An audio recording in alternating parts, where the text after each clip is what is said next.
नमस्कार दोस्तों, आप संजय कुमार श्रीवास्तव के साथ मुस्कान इंडिया न्यूज में आपका स्वागत है। मैं आज आपको फिर लेके आया हूँ मंगोलपुरी विधानसभा क्षेत्र के अंदर, जहाँ भव्य और पुरानी प्राचीन मंदिर बनी हुई है, संतोषी माता मंदिर। हम बात करें, मंदिर तो है ही है, देवी देवता है ही है, लेकिन यहाँ पे जो परम पूज्य गुरु जी बैठे हुए हैं, भगत जी हमारे साथ बैठे हुए हैं, ये महादयालु की संख्या।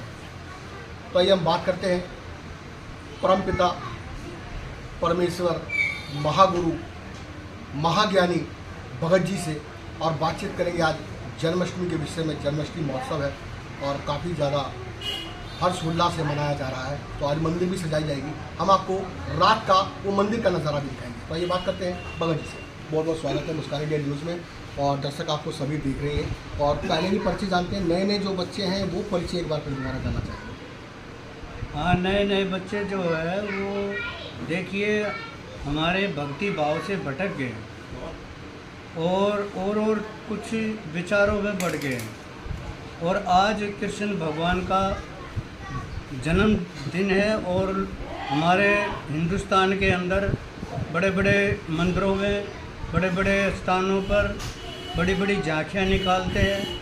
कुछ लोग प्रसाद बांटते हैं और पूजा पाठ करते हैं। और जो आज के नए बच्चे हैं वो फ़ोनों में ज़्यादा बढ़ गए हैं।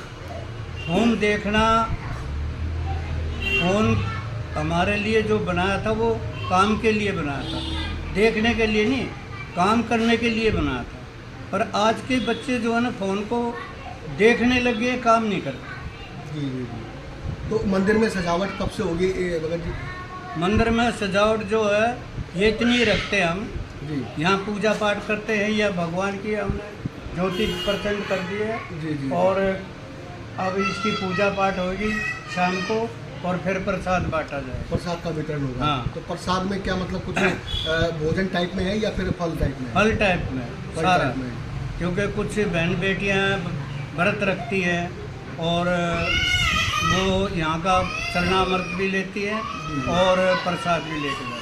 भगत जी ये तो उसी से अपना ये व्रत खोलती है। जी जी जी। भगत जी आइए, तो मंदिर का बात हो गई, समाज से जुड़ी हुई मंदिर की और पूजा पाठ की बात हो गई। बात करूँगा कि आजकल जो है इस टाइम पे जो चल रहा है वो एक डोगी को लेके जो ज़्यादा समाचार चल रहा है कि भाई डोगी को यहाँ से निकालो, जितने भी जिसके पास डोगी हैं, कुत्ते हैं यहाँ पे चारों तरफ है, उनको बाहर निकालो। उन पर क्या कहना चाहेंगे आप? मैं इसके पक्ष में नहीं हूँ जी।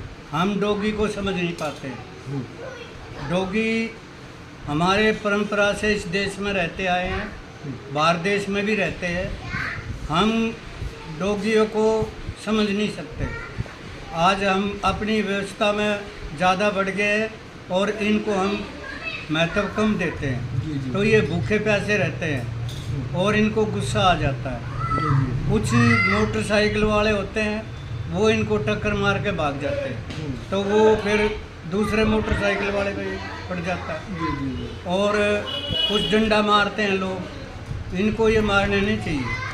ये बगैर छेड़े तो किसी को काटते नहीं हैं। जी जी जी। पर कुछ डोगियों को गुस्सा रहता है, वो कभी कभी काट भी लेते हैं। महिलाएं और पुरुष और जनता इस टाइम रोड पे उतर आई है। सुप्रीम कोर्ट का ये फैसला है कि जितने भी जानवर हैं, जितने भी कुत्ते हैं, उनको बाहर किया जाए। लेकिन ये तो सदियों से चला आ रहा है कि अगर जानवर, ये कुत्ता जो है मनुष्य के साथी है और मनुष्य के साथ नहीं रहता है, तो चोरी चकारी भी ज़्यादा होती है। अब देखिए, एक बात है, जंगल के अंदर अगर जानवर नहीं होगा ना, आदमी उधर कदम भी नहीं रख पाएगा। फिर वो ये कहेगा इधर भूत है। अगर जंगल में जानवर होंगे तो हमने थोड़ा जानवर तो संतर्क रहना पड़ेगा। जी। बाकी ये नहीं हमारे दिमाग में आएगा कि यहाँ कोई भूत प्रेत है। ऐसे ही हमारी बस्ती के अंदर, हमारे मकानों के अंदर अगर ये डोगी नहीं रहेंगे तो चोर चक्के का भी बड़ा भय रहता है। जी जी जी। हाँ, बिल्कुल। ये जागृत करते हैं इंसान को। ठीक है, हम सुप्रीम कोर्ट पे कोई पर्सन चिन्ह नहीं लगाते, उन्होंने भी कुछ सोच समझ के बोला होगा, और कानून से हम ऊपर नहीं हैं। फिर भी मैं इस पक्ष में हूँ कि डोगी को ना निकाला जाए। बहुत बढ़िया, बहुत बढ़िया, बहुत अच्छी बात। ये तो पब्लिक के समर्थन में गया और जानवर के समर्थन में गया, ये तो बहुत अच्छी बात है। मैं फौजी भाइयों की बात करूँगा। 15 अगस्त अभी गया है, कुछ फौजी भाइयों के बारे में बताइए। देखो, फौजी भाई जो छुट्टी पे आए हैं वो तो अपने घर में है, और जो बॉर्डरों पे खड़े हैं आज भी वो बॉर्डरों पे वो भी भगवान का भी नाम ले रहे हैं, पूजा पाठ भी कर रहे हैं, खड़े खड़े पूजा पाठ भी, और अपने मन के अंदर हौसला भी रख रहे हैं, और वहाँ वो अपना जश्न भी मना रहे हैं, त्यौहार भी मना रहे हैं, पर एक नज़र उनकी भगवान में है और एक नज़र उनकी इंसान पे है। जी जी जी पड़ोसी देश पे है या पड़ोस में है कि ये क्या कर रहा है। ठीक है, वह बहुत खुश है, बहुत खुश है, और हमारी संवेदना रहेगी उनके साथ कि वो सदा खुश रहे। बहुत अच्छी बात है। भगत जी, मैं जानना चाहूँगा कि अभी जो है हमारी पब्लिक जानना चाहेगी, अभी मेरी बात हुई एसीपी साहब से, सुल्तानपुरी के चौटानी साहब से, इन सबसे बात हुई कि नशे का प्रचलन जो है ज़्यादा बढ़ गया है। सुल्तानपुरी, मंगोलपुरी, जितने भी क्षेत्र इलाके में छोटी मोटी कॉलोनियाँ हैं, वहाँ पे नशे आखिर कैसे पनप रहा है, उसकी शुरुआत कहाँ से होती है, जड़ की बुनियाद कहाँ से?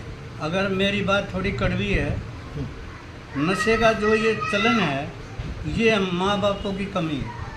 क्या इसका एक कारण बेरोजगारी नहीं है? बेरोजगारी भी है और माँ बापों की कमी भी है। क्या पार्टी बदलने से रोजी रोजगार में फर्क पड़ता है? आज बीजेपी है तो कल कांग्रेस है। नहीं, इसमें रोजी रोजगार का बच्चों का कहना हमने बीए पढ़ा, एमए पढ़ा, ग्रेजुएट है, उसके बाद नौकरी नहीं मिल रही है तो क्या करेंगे?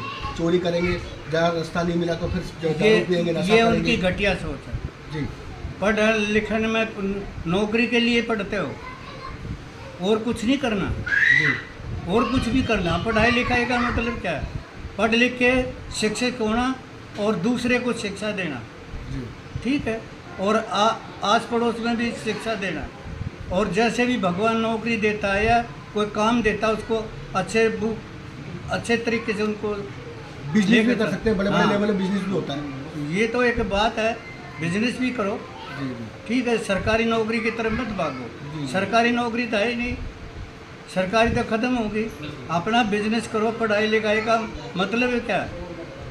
वो अपना काम करे, नौकर ना बने, मालिक बनने की कोशिश करो। जो 4 आदमियों को नौकरी और दो, पढ़ाई का रहती है। और आज जितने भी पढ़े लिखे बच्चे हैं सारे बदमाश बन रहे हैं, सब बदमाशी में। को चक्कू लेकर घूम रहा है, को कुछ लेकर घूम रहा है।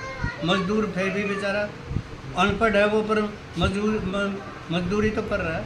जी जी जुड़े रहिए हमारे साथ में, ऐसी खबरों के लिए हम मिलाते रहेंगे और बात बताते रहेंगे।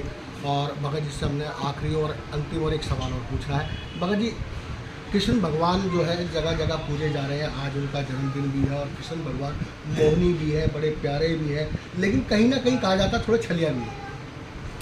नहीं, ये तो हमारी सोच है ना जी छलिया नहीं है कोई भी। जी जी उन्हें चेतावनी दी है, चेतावनी दी है। छलिया बोलना या उसको कहना ये हमारी सोच है। जी बाकी वो उसने ये बातें ये विचार नहीं बताया, लोगों को जागृत करा और लोगों को ये भी बताया कहीं ज़्यादा परेशानी आ जाए तो पूछ दबा के लेकर भी जाओ।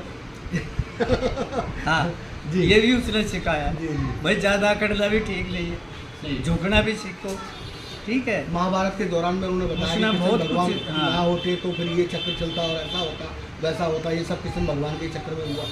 नहीं नहीं नहीं नहीं, ये तो नहीं है, हम नहीं कह सकते, हम तो भगत आदमी हैं। जी, जी। ये तो कुदरती विचार होते हैं। जी जी उसने तो अपना एक पाठ निभाया है, पाठ करा है संसार को दिखाने के लिए, और ये दिखाने के लिए कि लड़ाई हमेशा बुरी होती है। जी जी ठीक है, लड़ाई कोई भी लड़ाई हो वो बुरी होती है, उसका बुरा ही नतीजा होता है। जब भी कोई भी नतीजा अच्छा निकालना है तो बातचीत के जरिए से। शांति दूत तो वो भी बन के गया था, पर लोग नहीं माने, क्या करें? फिर आखिरी में लड़ाइयाँ लड़नी पड़ी। हथियार तो उसने फिर भी नहीं उठाया। सलाहकार था वो, सारथी था और सलाहकार था। जिसके अच्छे सलाहकार होंगे वो देश अच्छा रहेगा, जिसके बुरे सलाहकार होंगे वो बुरा रहेगा। अब हमारे पड़ोस में देख लो, ठीक है, और उनके सलाहकार भी बुरे तो वो भी बुरे। बहुत बढ़िया, बहुत बढ़िया।